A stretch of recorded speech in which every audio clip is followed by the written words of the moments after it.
Thank you. We travel a lot. Last year we did 165,000 miles, and that was just with one airline.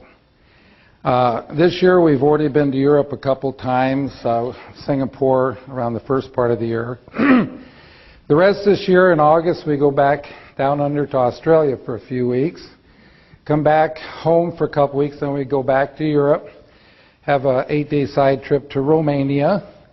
Hey, if anybody wants a good buy on my books, Romania is the place, $3. But you got to learn Romanian.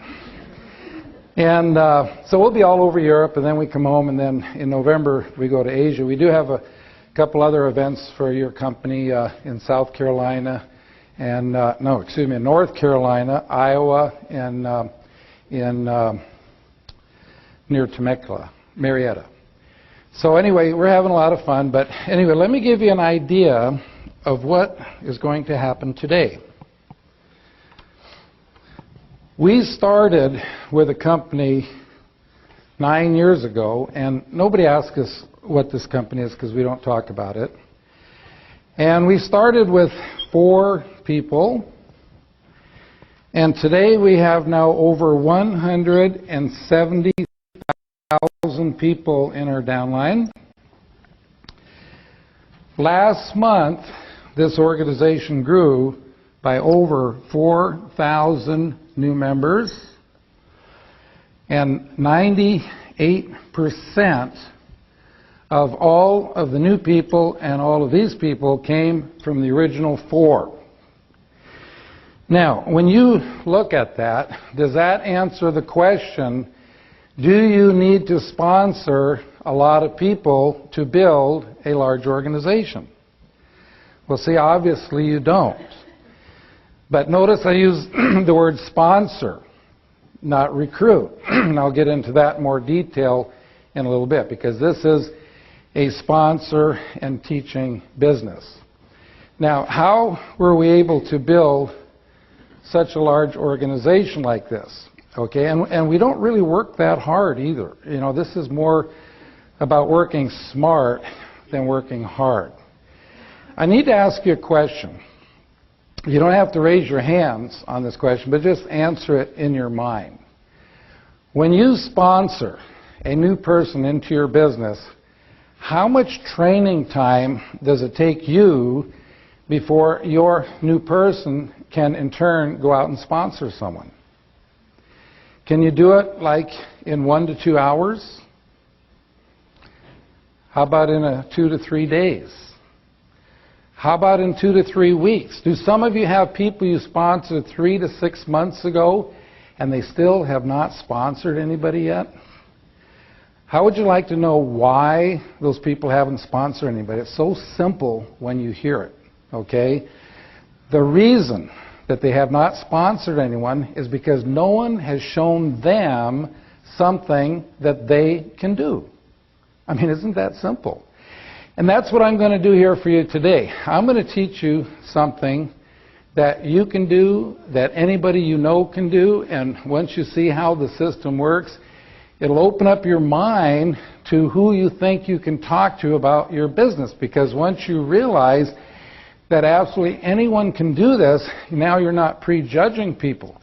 So I'm going to teach you how to take a brand new person and teach them enough information in 10 minutes or less so they can actually start sponsoring. Not only will you be able to do this in 10 minutes or less, you're going to be able to do this without them having to know virtually anything. Now, that's a hard one to swallow, but as I take you through the simple 3-step system, you're going to say, gee, you know, you really don't have to know anything to get started. Now, folks, when I say get started, a person is not started in their business until they have sponsored that first person. And the quicker you can get a new person to sponsor someone, the better chances that that person's going to make it and they're going to stay around. So you'll say, gosh, you really don't have to know anything to do this. Now, I can teach you the system in 10 minutes or less, And I know some of you came a long way and you want to hear more than 10 minutes. So I have some other information that I want to share with you before I get to the system.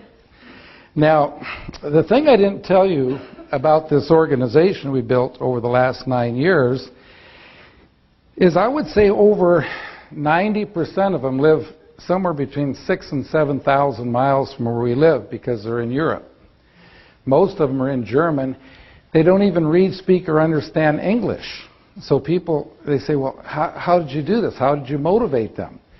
And I say, we really don't motivate them per se. What we do is we teach the leaders what we call self-motivators.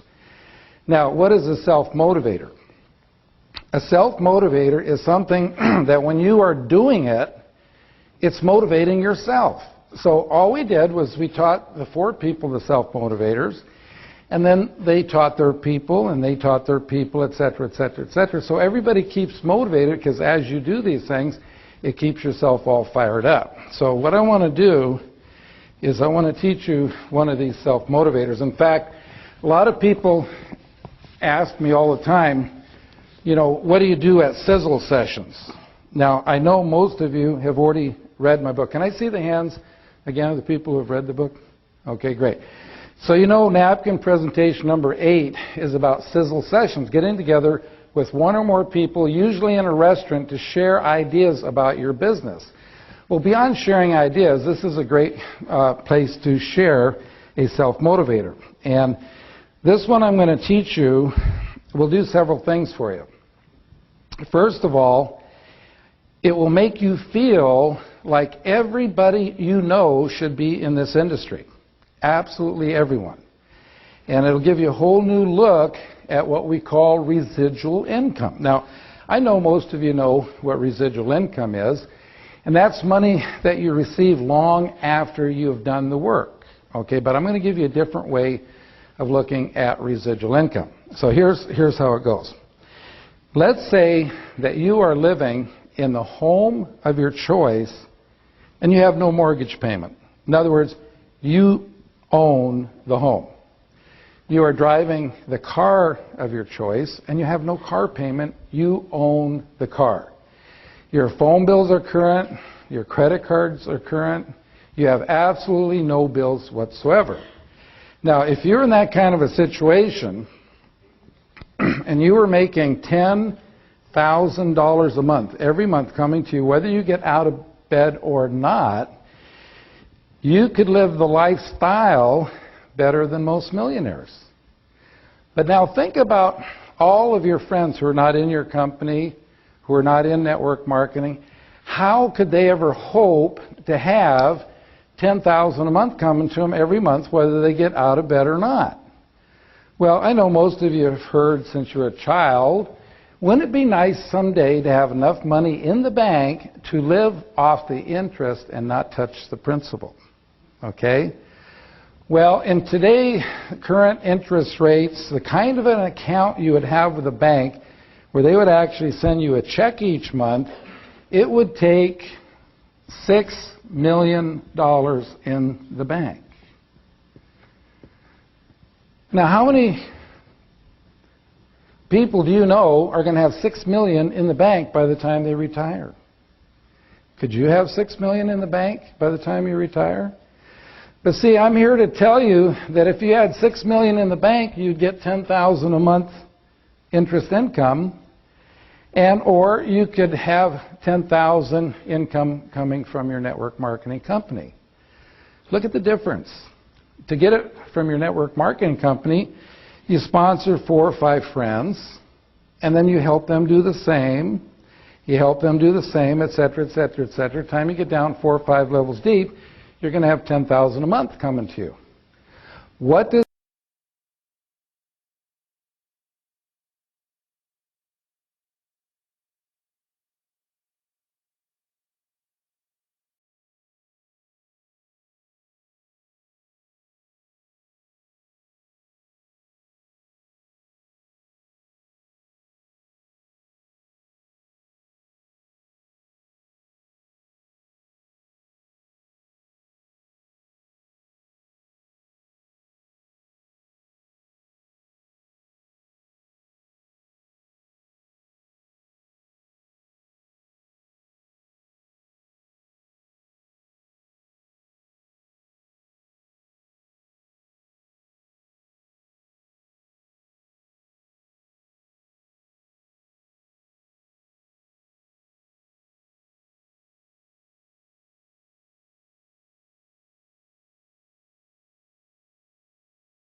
Albert, I'd like to welcome you to this week's MLM Minute, and this is one of the most important messages that I can share with people, especially new people.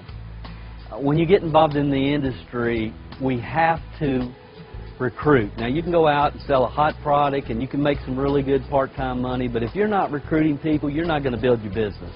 It's not going to happen. And the thing that I've seen over the years is people get so emotionally involved in who joins and who doesn't join. You know, and they get 3 or 4 people and they just bug those people to death until they join the business. Finally, they give in.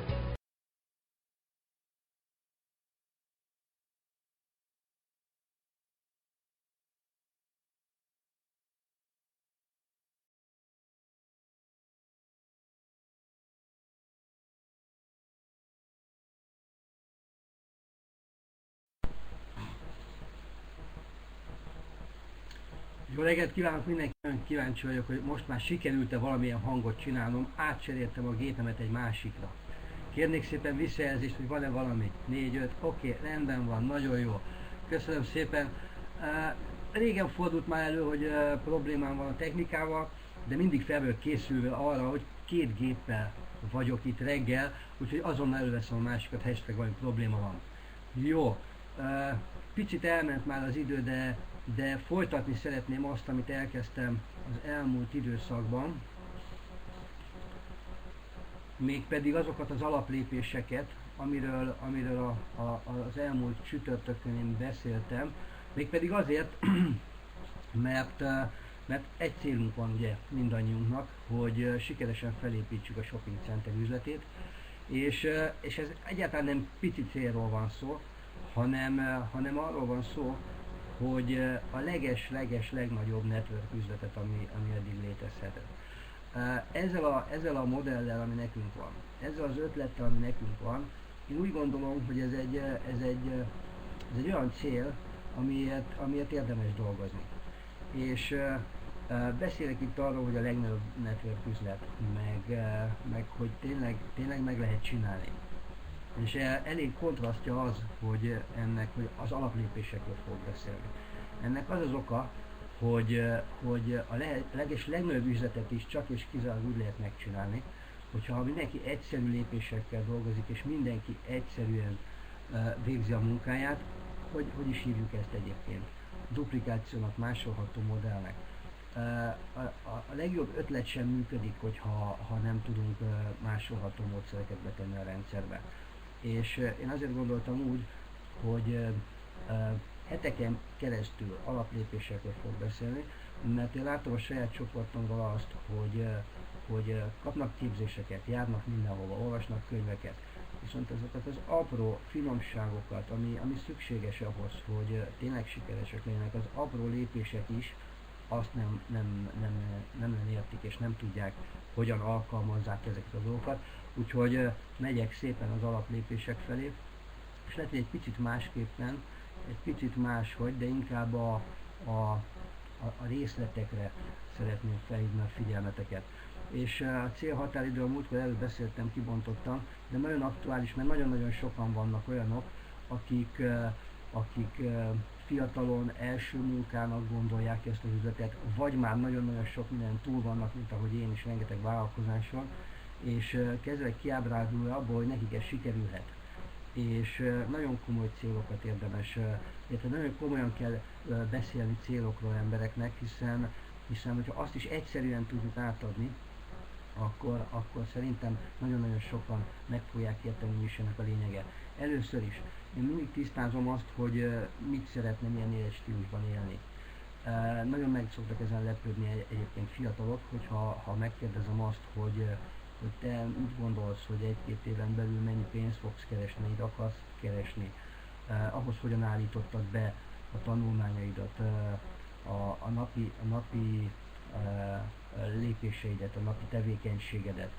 És furcsa válaszokat kapok, sőt még vállalkozóktól is furcsa válaszokat kapok, mert jönnek az ötletekkel, hogy milyen iskolát végeztem, hogy milyen új ötletem van a vállalkozásra, mit kellene csinálni, milyen terméket kéne bevezetni, És ilyenkor szoktam meg, és figyelj, és így tudod a végét, hogy mi lesz ebből, tehát gyakorlatilag hogyan fogsz élni, ha ezt meg tudtad csinálni, elvégezted az iskoládat, elmentél arra a munkára, amit szeretnél, kiválasztottál, vagy elnyújtottad azt a vállalkozásodat, ami most a fejedben van, és ez egy óriási ötlet neked. Mi van akkor, ha készen van?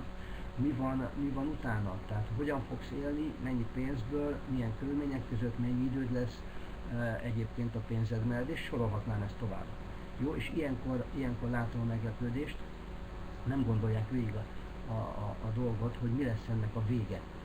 Jó, és a cél határidő meghatározásánál abban szoktam segíteni, hogy először a végéről kezdjük. Fordítsuk meg ezt a dolgot, nézzük meg azt, hogy hogyan szeretné élni, milyen körülmények között, mennyi idő a munka mellett, mennyi időt szeretne magának a munka mellett. Tehát tényleg azt tervezte, hogy reggeltől estig dolgozik, vagy szabadidőt is tervez mellé. Hogyha meg tudjuk azt határozni, hogy ő konkrétan hogyan, milyen stílusban, életstílusban szeretné élni az életét, és az mennyi pénz kell, akkor a következő lépés teljesen egyértelmű, megválasztani hozzá azt a módot, azt az utat, azt az üzleti modellt, vagy azt a tevékenységet, amivel ezt az életstílust, ezt a pénzt, ezt a szabadidőt el tudja érni. Jó?